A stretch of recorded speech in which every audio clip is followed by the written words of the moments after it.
岁岁尽如意，花好人团圆，过如意年，喝香飘飘。香飘飘邀您收看腾讯视频《知否知否》。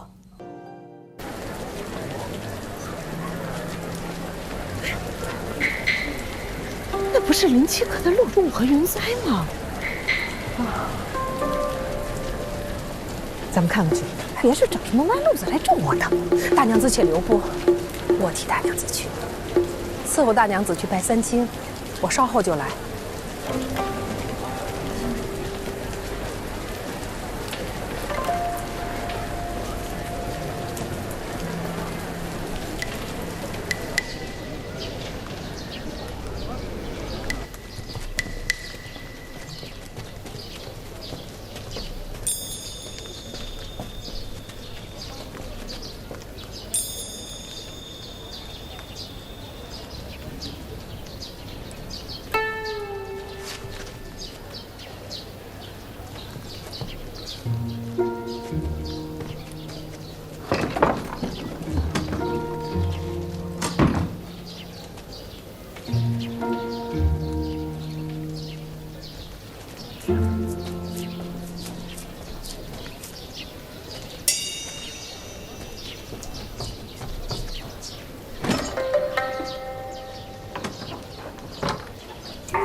也累了，去吃了茶再说吧。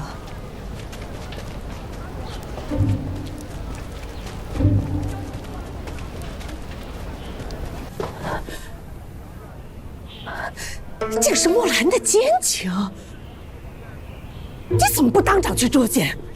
大娘子留步！大娘子吃那院的亏吃的还不够吗？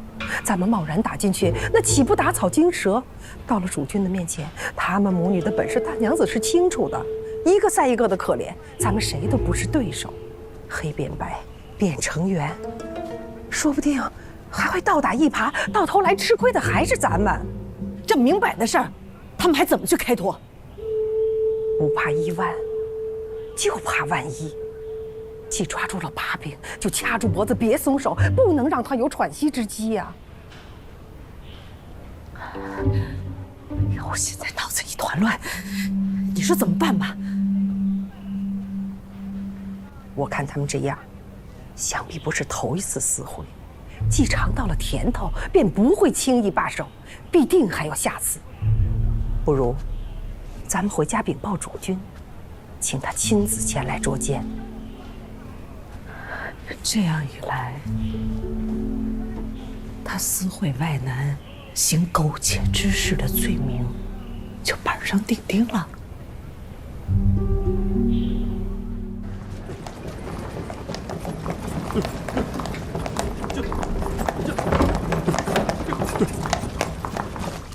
你再说一遍。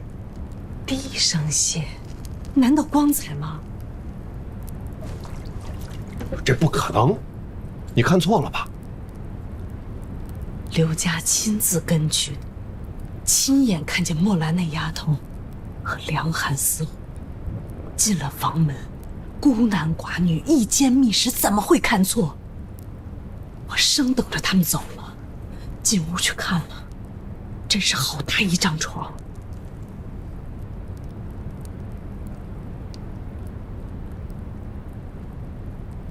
你胡说，哪有你这么变喷人的？你简直就是血口喷人！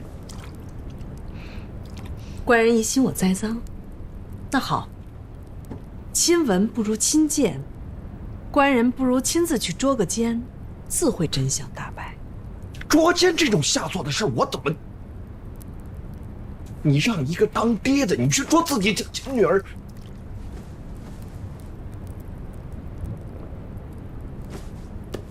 你等着，我看不如我把林氏和莫兰都叫来，你们当堂你们当场对质啊！我若有半句虚言，就叫如兰将来嫁不出去，华兰在婆家永世抬不起头。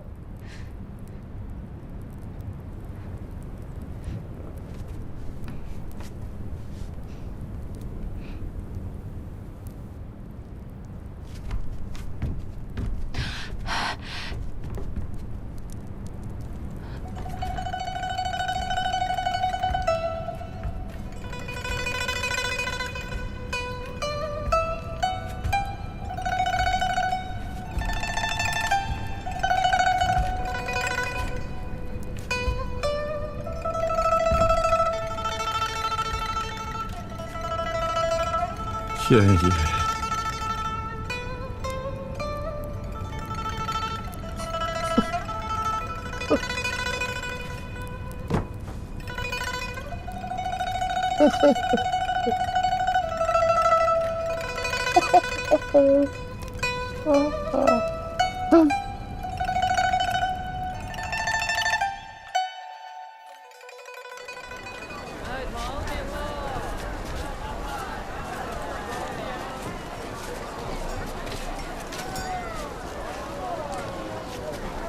朱总姑娘，朱总姑娘，这是又要去替四姑娘买头油和胭脂吧？买丝线。又是和云仔姑娘一起吧？少说两句，拿着钱还不客气挺尸去。一个看门的小厮，私底下议论姑娘的事儿，小心把你进。哎，走了。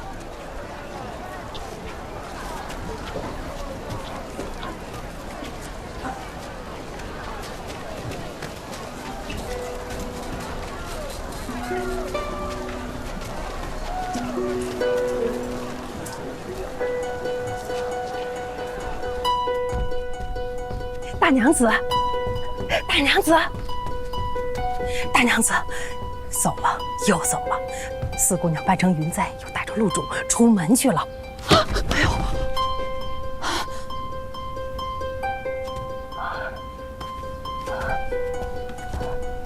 快！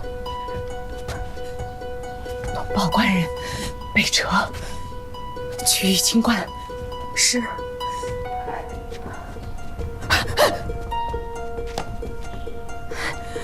叫官人带上签了死契的下人，将那院子死死围住。好，奴婢知道，绝不让他们溜走了。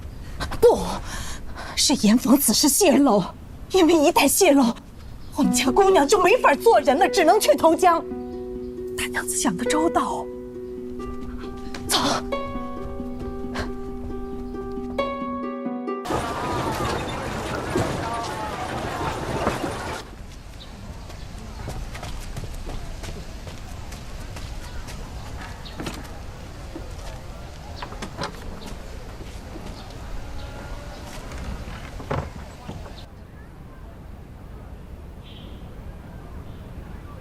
咱俩这样，终究也不是长久之事。今日我出门的时候，险些被看门小厮认出来，吓得我腿都软了，车子都上不了。再说了，这道观里头，神仙真人的眼皮子底下，我害怕。别说你了，我每次借口出门都要绞尽脑汁想半天。不是今天这个诗会，就是那个做生辰，还要打点这些替我圆谎的兄弟们，我呀比你还伤神。那怎么能一样？若有一天东窗事发，你不过是被人骂几句，笑话几日罢了。我呢，我的终身都毁了。那你要我怎么办？不是说好了吗？你去找你的母亲提亲，横竖他看上的都是盛家的姑娘，谁不是娶？你是不知道，自从给你六妹妹，今日也是病了，昨日又是头疼，我母亲就估摸出你们盛家的意思。如今她实在是听不得一个盛字。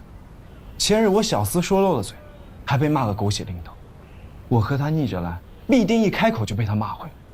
那你就不说了吗？我怎么办？我一个闺阁在侍女，什么都给你了，你却这样没有担当。我还是去死了算了。啊，好了，别这样，你这一样，我的心像被鬼用烹了似的。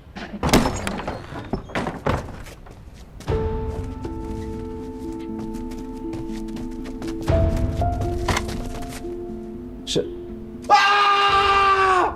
爹爹，这是丢人现眼的东西，剩下的脸都让你给丢尽了。爹，来人，爹，把这个娼妇给我捆起来，捆起来！爹，快这样给我捆起来！啊！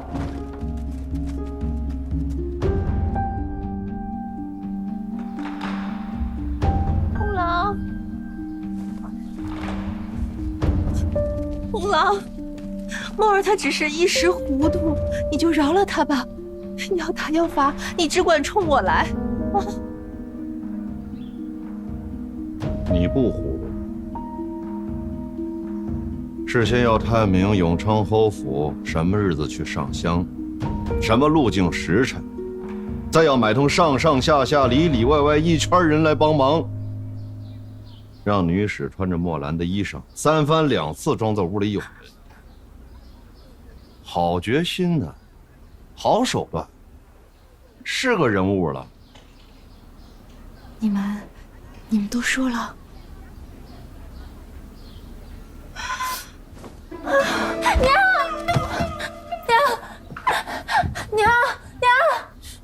又晕，怎么晕不够啊？爹，此事都是女儿一人所为，我娘什么都不知道，与我娘无关。爹要打要罚，就冲我一个人来就好了。娘，你又晕是吧？来人，给我拖出去！且慢！果然是装。红狼，娘，红狼，我们也是没有办法。眼看着墨儿年纪1年打死1年，这婚事没有着落，大娘子跟老太太也都不管。混账！不说老太太，大娘子几时说过不管墨兰的事儿了？她不管，不是还有我这个当父亲的吗？我3番5次跟你说，我选定好人物了，你用得着让她一个姑娘家自己找男人呢？不，金明池马桥会是那梁公子先看上的墨儿，逼迫他。放屁！你们干出这种不知羞耻、自轻自贱之事，你还有脸辩解？你什么也别说了，免得让老祖宗听见，替你们母女俩感到害臊。墨儿如此不知自爱，败坏家风的东西，不如打死了好。若打死他，还不如先打死我。他可是你的筋骨肉啊！红狼，我给你做妾20年，忍气吞声，遭人白眼，就看在我对你一片痴心的份上，你就饶了他吧。红狼，禀主君，长风哥在外面跪下了，说是要给林小娘和4姑娘求情。红狼，就算主君不顾念旧情，那也看看凤哥的面子。若真是打死了他的亲妹妹，岂不是伤了父子之情啊？千错万错，都是我和墨儿的错。凤哥现在洗心革面，已经读了半年多的书了，眼看就要入围。若真是这个节骨眼子上出了事儿，那也是盛家的脸面呀，红狼。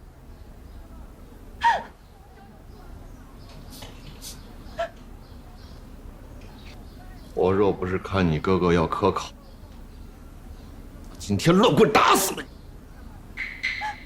上次就该让你跪死一辈子。拖出去，锁在祠堂，罚跪思过。他要晕就让他晕着，谁敢求情，跟他一块儿跪着。林氏禁足林七阁内，不得踏出房门半步，抓人好好看守。其他参与谋划者，统统羁押，听候发落。这都拖出去！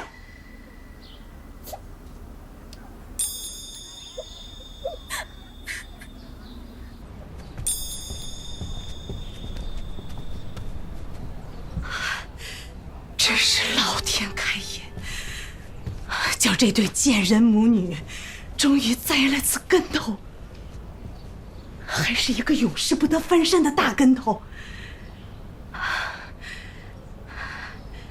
说起来，我应该学学那贱人，大大的哭一场，哭得卧床不起，茶饭不思，理不了事，管不了家，看看官人还心疼那贱人不？这样一来，让主君去处置林小娘，大娘子也不会落个刻薄的名声。就这么办。哎，对了，你去把如兰叫过来，我叮嘱叮嘱她，千万别去她父亲跟前闹。是。快去给我温一壶热酒来，我吃了好快活快活。林大娘子，大姑娘回来了。好，她正赶上了热闹。大娘子去袁家喝喜酒，这才几天呢，姑娘就回娘家，难道伯爵娘子不唠叨吗？我的天爷呀，这是什么鬼热闹？母亲，这墨兰跟梁家公子的事儿是真的啊？你说话呀！你怎么知道的？我们把那里围得铁桶一般，每个人都是签了死契的，绝不可能泄露。什么铁桶啊？那袁家下人们都传遍了，说是墨兰在玉清观摔了一跤，给永昌伯爵家六公子扶起来，两个人搂搂抱抱的不成体统，那说的有鼻子有眼的。现在这会儿，怕是整个汴京都知道了。什么？不是传他们私通？什么？私通？啊！我的天爷呀！我的天爷呀！这要是给全汴京都知道了，哎呀，母亲，那我可怎么活得下去啊？我，哎呀，大娘子，大娘子，大娘子，大娘子，大娘子。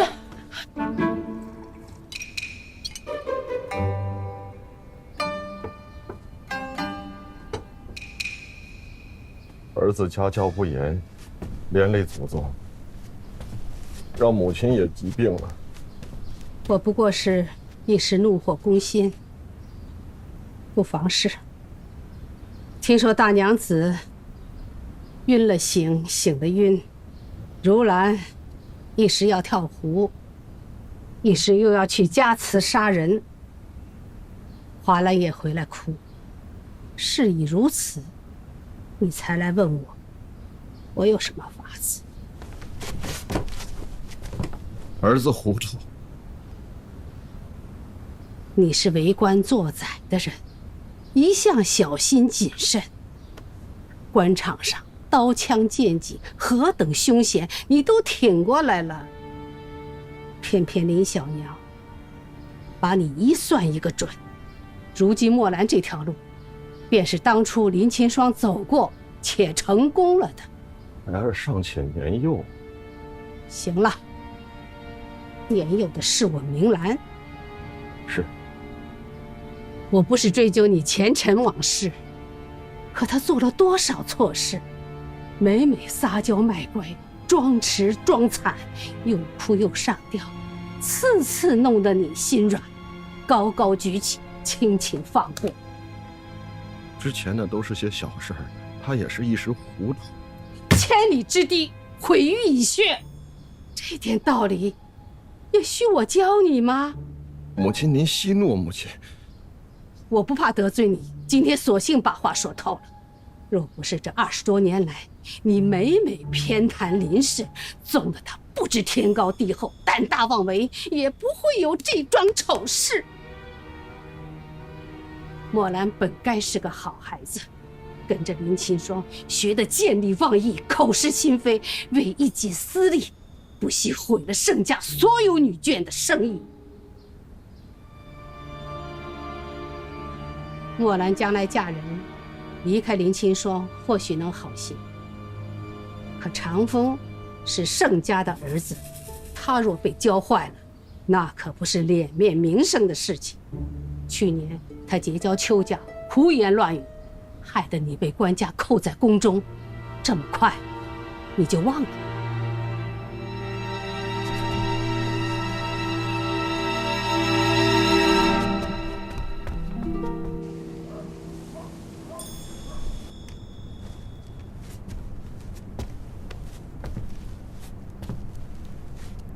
外面是哪位妈妈值夜？我这胸口啊疼得厉害，麻烦通传一声，请个郎中来给看看。坐牢还得给口饭吃呢，官人只是不让我出门，又没定我的罪，凭什么生病了不舒服不能请大夫？小娘，省省吧，听你这底气十足的样子，哪里像有病？不叫跟你说话，是主君吩咐的。若不服，等主君回来了，尽管告我们就是。老奸夫，跟我翻起身来，我看我怎么收拾你！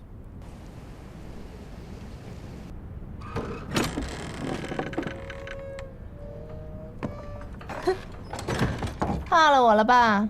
告诉你们，在这个盛家，谁也别想和我。红郎，别看我，别看我，生病的人难看得很呢。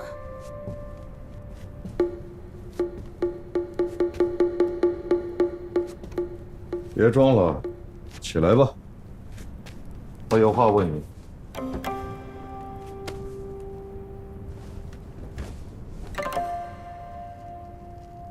难道你想大半夜的去祖宗祠堂跪着回话吗？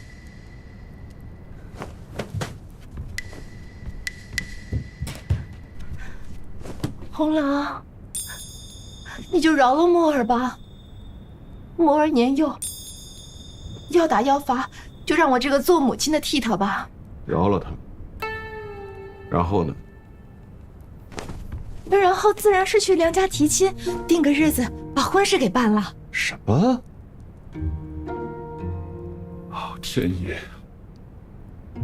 你女儿做出如此蠢事了，你还有脸让我去给她提亲？这外面都已经风言风语了，若不提亲，咱们全家都丢脸呀。是，我的墨儿是不端庄，可是他们梁家难道就是什么好货色吗？墨儿只不过是与那个梁公子相互暧昧，就如同你我。你我个屁！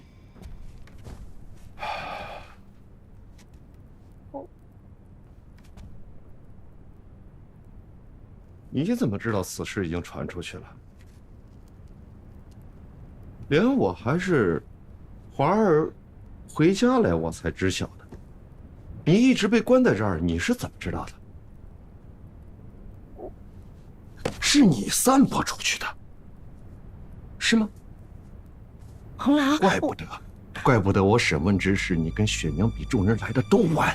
那外面人问我，我也只能是编了个理由，说墨儿摔倒，这梁家公子把他扶起来而已，并没有说别的。这样咱们两家都不太丢人，梁家也好有个台阶下呀。那是你亲女儿，你就这么糟践她吗？我糟践她？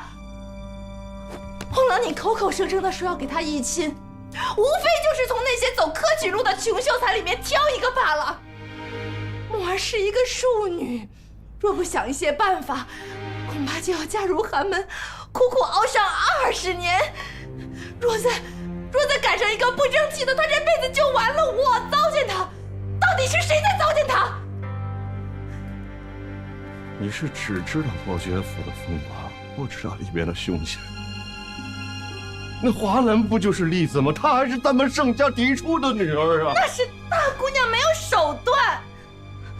墨儿她同我说了，说这梁家公子是非她不娶，只要是多多的带一些嫁妆过去，那便不会有人瞧不起啊！啊！带多少嫁妆啊？梁府是什么人家？那是汴京城里头数一数二的富户。华儿出嫁的时候是大娘子给添置的，你的田产铺子那尚且是我给你的，都拿来给她做嫁妆，有多少啊？红郎，红郎，大娘子是正室嫡母，墨兰虽不是她亲生，可理应也应当出一份。况且还有老太太。你住口！你一个妾室，你平日里过得已经比一个正室的大娘子还体面了。你应该安守本分，好好教养教养孩子。可是你看看你，分的墨儿成什么样子了？啊，让你给教成什么了？多好的一个孩子，让你给教成一个教成什么了你？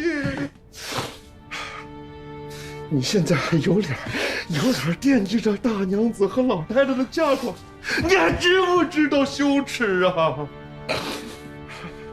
你说什么？红郎是嫌我不知羞耻了？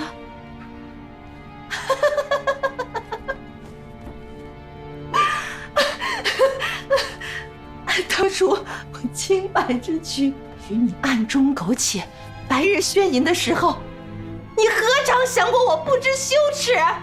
现在我只不过一心为着女儿着想，你倒嫌我不知羞耻了？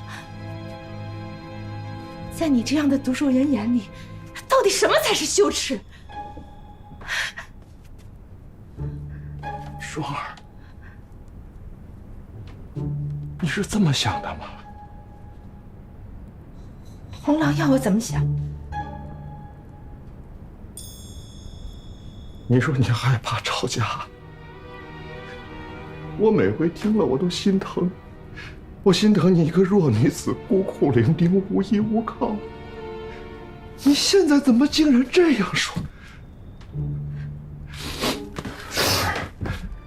我现在问你，假如当初我只是个身无分文的穷秀才，你还会这样说吗？会。只要红郎想听的，双儿都会说给红郎听。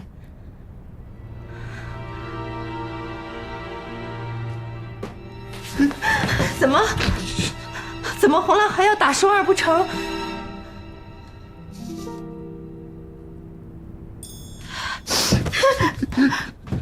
双儿，我把你放在心里头20多年，你把我当什么？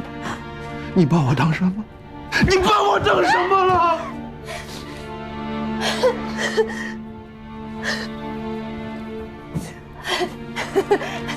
红郎的心可真大呀！摩儿的事都已经这么大了，你还有闲情逸致同我在这里提前尘往事。你恨我也好，怨我也好，哪怕是为了如兰、明兰这2个丫头的名声，现在同我扯这些，不如快去提亲吧。要挟我，你只是要挟我。我没有要挟你，我都是为着盛家着想的。梁府肯娶墨儿，可以说他们早就有婚事，早就定了亲，举止亲密了些也无妨。如若不然，恐怕明兰跟如兰2个女儿便嫁不出去。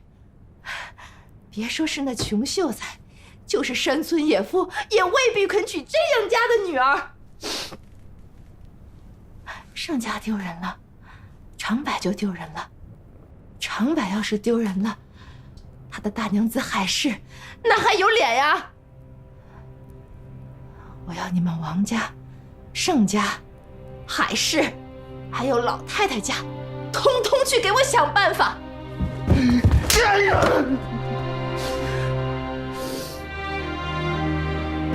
我嬷嬷曾说过，这一个家里一荣俱荣，一损俱损。因为墨兰这婚事办不成，我们就一起死吧！爷爷呀！无知！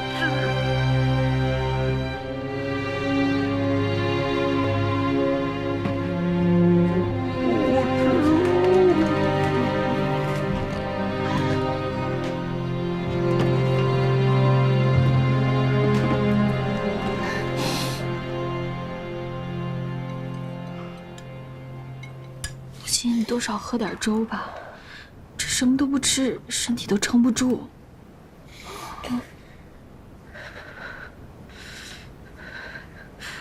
撑不住，撑不住，我就拿一把刀，先杀了林氏，再自尽的好。我是没脸见人，给自己的女儿出主意，勾搭男人，还到处散播谣言。他这是眼瞅着自己女儿嫁不进豪门，就拉着我的如兰一道死啊！你小点声，你这张口闭口要死要活的，多不吉利。况且六妹妹刚把如兰给劝走了，你这一哭惊醒了她，她又得闹个不休了，不是？闹就闹，都是你父亲种下的祸根，我管不了了，让他去料理吧。母亲，你别说气话。夫妻本应患难与共，这个时候父亲肯定已经知道林氏是什么个真面目了，他将来也不会姑息纵容他，相信我。况且这如兰，她还是得嫁人，她以后在婆家，你也得过好日子。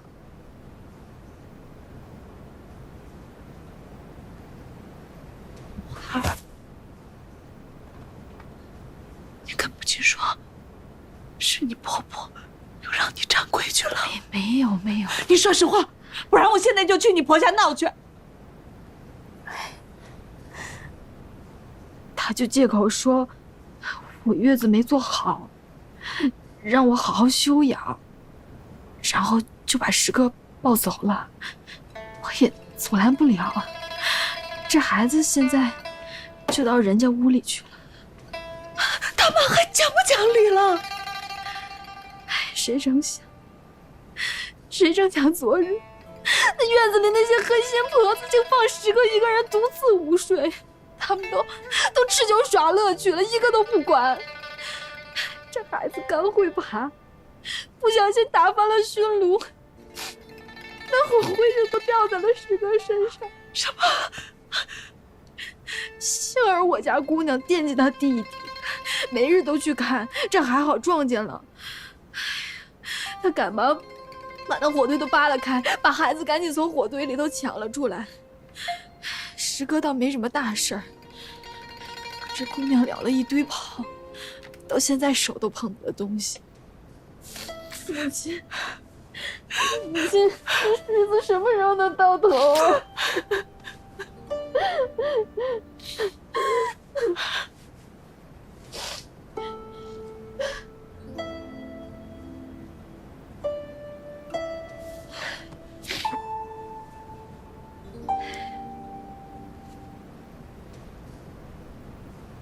莫兰这事若不能平，日后你、如儿，哪怕是长白，都不能脱身干净。林清霜这贱人，她算得好准，算得好狠。花儿，我都有些佩服她。母亲，明日我就去梁家提亲，把这件事平了。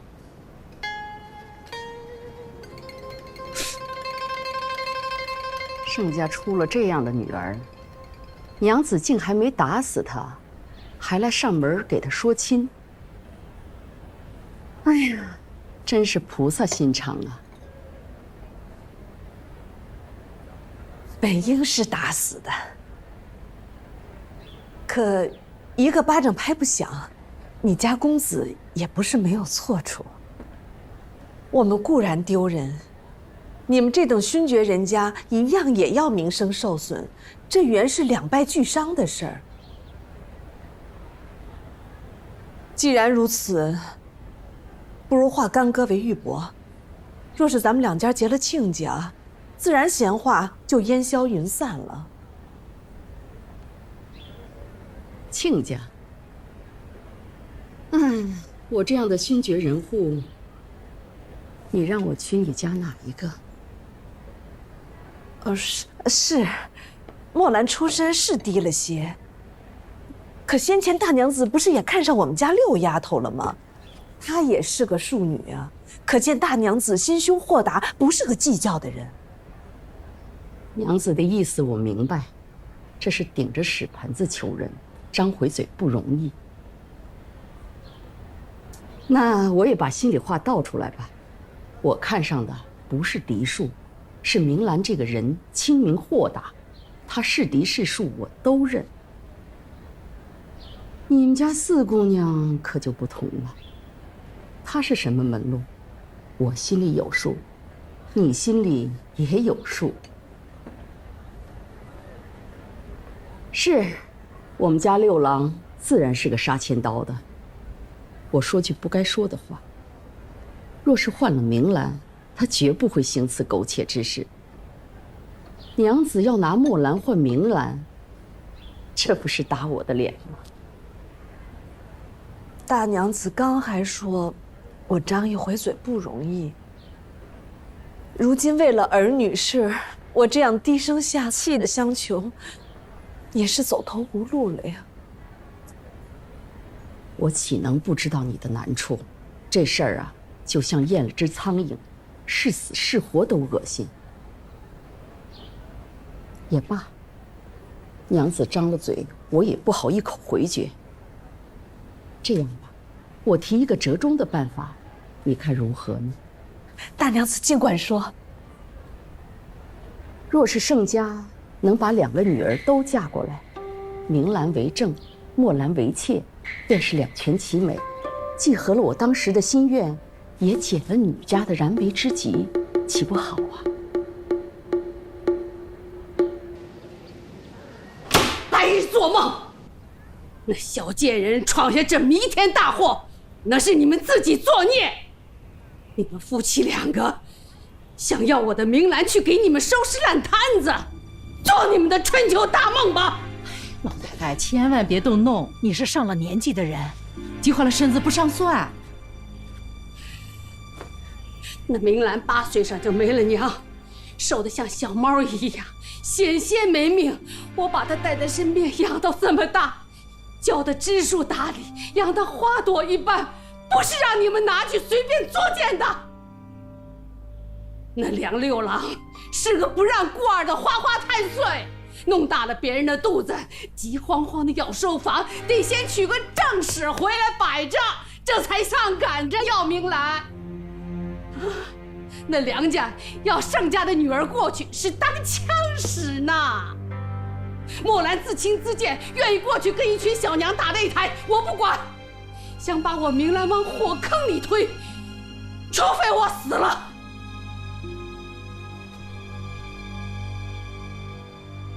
墨兰要是嫁不到梁府，那如兰和明兰的名声也就完了。你不用拿这个吓唬我。那墨兰做出这不知廉耻的丑事，还四处张扬，逼我们就范。照我说，随便拉出门去，谁爱要他谁要他，要不就一顿乱棒打死，也换个家门严谨的名声。我如兰和明兰照样还是好姑娘。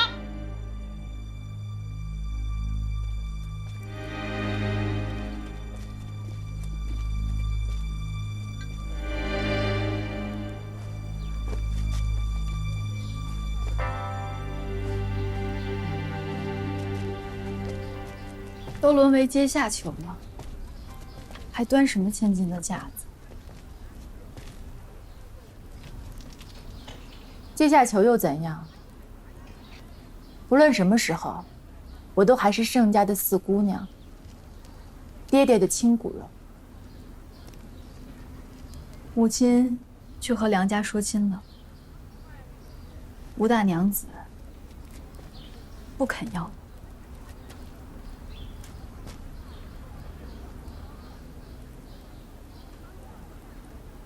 不要我？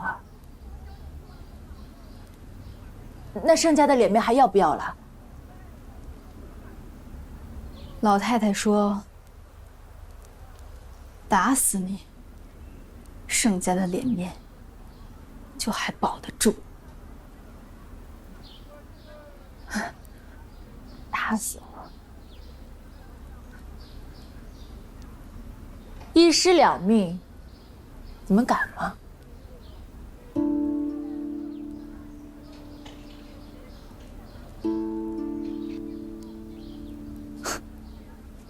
别给我耍花招！林氏那些下三滥的招数不管用。我何必拿这种事情说谎呢？哎，嫂嫂，若是你也不信，便帮我请个郎中来吧，把把脉，一摸便知。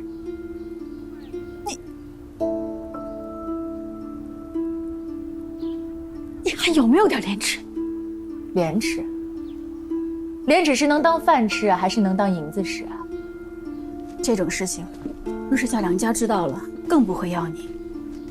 何况婆婆也去说过一次，给吴大娘子顶了回来，如何还能再去登梁家的门？就去了也一定不成。那不还是有老太太吗？她是永义侯府的千金，别说是梁家了，就算是宫里边也能说得上几句话的。老太太是什么身份？你平日从未在她跟前承欢孝敬，如今犯了泼天的大祸，倒指望她来给你挡刀挡枪来了。我原本以为是林氏教坏了你，原来你是青出于蓝，比你娘还要贪婪无耻。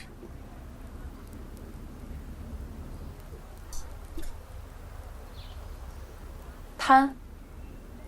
何为贪？求非己之物为贪。怎的？大姐姐嫁入伯爵府就是正当名分，我嫁入伯爵府就是贪了？凭什么？就凭你和我是不同娘肚子里出来的。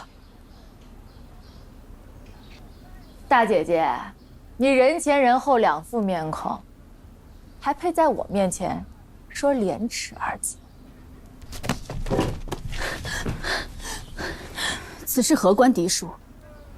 六妹妹身世还不如你，但梁家非要她，可死都不肯要你，为什么？你想过吗？我们走。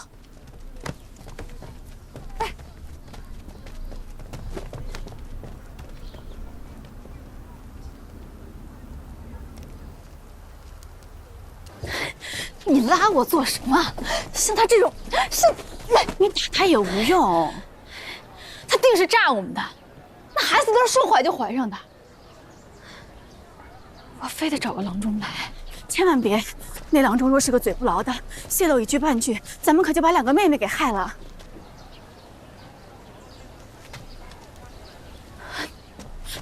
你又干嘛去？话说回来，是不是真的有多大不同？一男一女有了肌肤之亲，谁还能往好处想？横竖都是说不清楚。咱们竟给这样的人逼得走投无路，还连累了祖母。老天怎么不降个来劈死他？得找我娘去。这小娼妇竟然这么猖狂！她是打量我不敢打死她吗？莫兰这丫头和家里算撕破脸了。她算准了我会投鼠忌器，不答应也得答应。祖母不必答应。你不答应也无用，他是把我们逼到绝境了。若要祖母为这种龌龊事低头，明兰宁愿不嫁。胡说！女孩家哪有不嫁人的？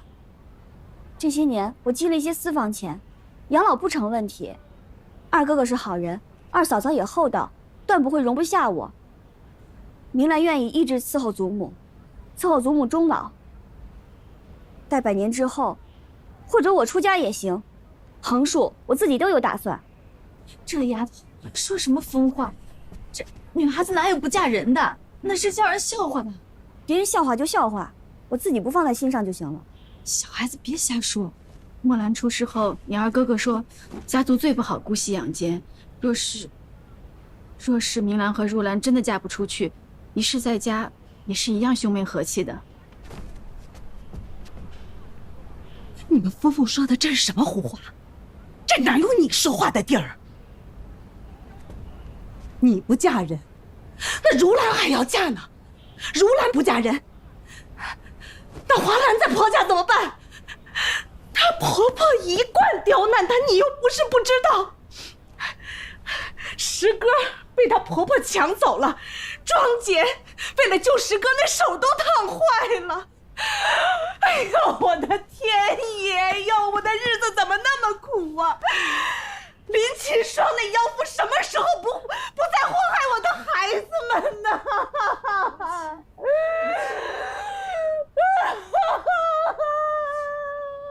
别哭了，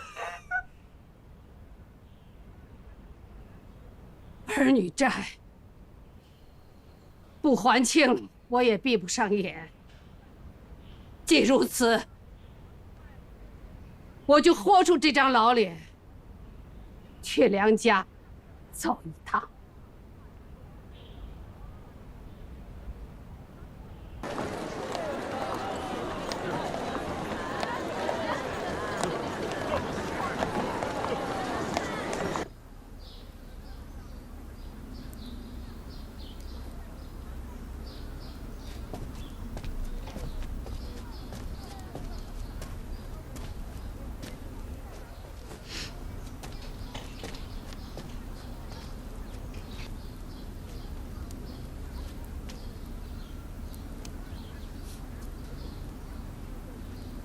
怎么，你也来看我落败的惨状吗？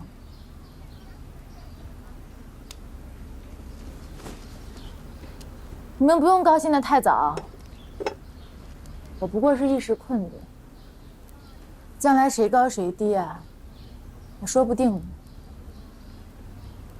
祖母要我过来告诉你一声，梁家答应了。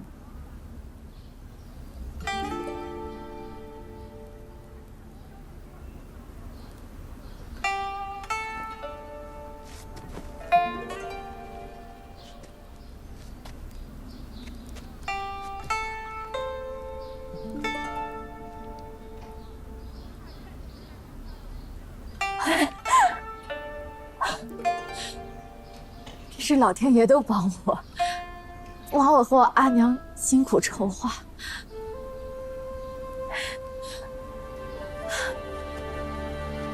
盛如兰，枉你日日夜夜都把嫡女挂在嘴边上。从今往后，我就是伯爵府的大娘子了，她永永远远都要高看我一眼。恭喜四妹妹得嫁高门。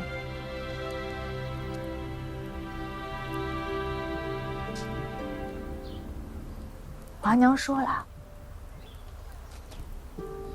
娘老子想摆布儿子，若儿子想的就是父母想的，儿子便说是孝顺顺从；若不是一条心的，儿子就顾不得孝顺，只顾自己的。爹爹是这样，梁家六郎也是这样。他母亲不总是想要六丫头，最后不还得是乖乖纳我进来？那梁家可并非什么福地洞天，吴大娘子精明强干，梁家六郎大家都很羡慕我吧？我过去做的是原配正事，谁还能与我争啊？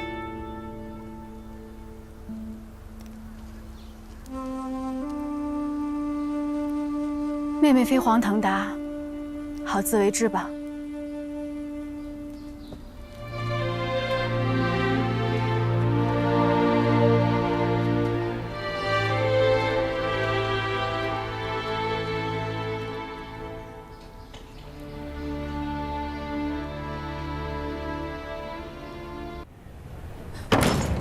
娘，沫儿，娘，沫儿，沫儿，哎呀，让娘看看，哎呦，沫儿啊，你爹爹怎么让你出来了啊？莫不是梁家这婚事成了？不错，就是寿安堂那个老婆子亲自去提的亲。管他是活了几十年的老妖精，不照样还是被我们母女俩的手段给降服了。哎呦，你可熬出头了！哎呀，娘也熬出头了。爹爹放我回来看你，我怕日后我不放心你。不怕，不怕啊！哎呀，当年魏氏那个小狐狸精死的时候也闹过这么一场，最终又如何？你爹爹还不是跟我和好如初了啊？没事，再说他与寿安堂啊，终究不是什么亲母子，不会对那个老太太言听计从的，放心啊。哎，大不了娘再稍微使点手段，寻个死什么的，你爹爹就会乖乖的回到我手掌心了。哎，什么时候办事？说了没？说是这个月择个吉日发轿上门。哎呀，这个月是仓促了些，不过这好不容易争来的婚事，也只有赶紧办了才安心，省得夜长梦多呀。来，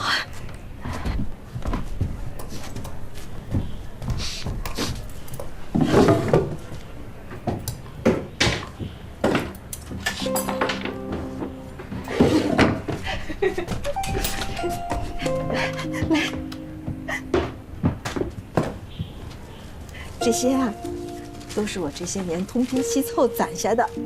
伯爵府啊，豪门大院，不带写丰厚的嫁妆过去，恐怕是要让人耻笑的。哎呀，但就是这些东西，娘也得给你哥哥留一点，要不然，娘，就这些东西你都给我带上了，也不敌大姐姐嫁妆的一半，多小带些就行了。而且，娘当初嫁入沈府的时候，不也是身无分文吗？现在不照样过得比大娘子都风光？